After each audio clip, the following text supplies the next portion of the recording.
Akala mo, public service broadcaster lang si Rafi Tulfo? Pero alam mo ba kung gaano siya kayaman? Si Rafi Tulfo ay kilalang YouTuber at senador na yon. Marami ang humahanga sa kanya dahil tinutulungan niya ang mga Pilipino na may problema sa iba.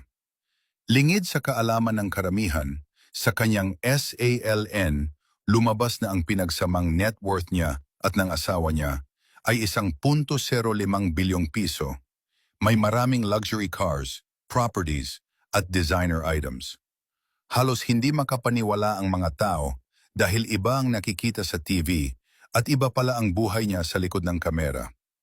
Mula sa simpleng public service vlogger hanggang sa bilyon pisong reality, si Rafi Tulfo ay patunay na sa sipag, kiyaga at pagtulong sa kapwa.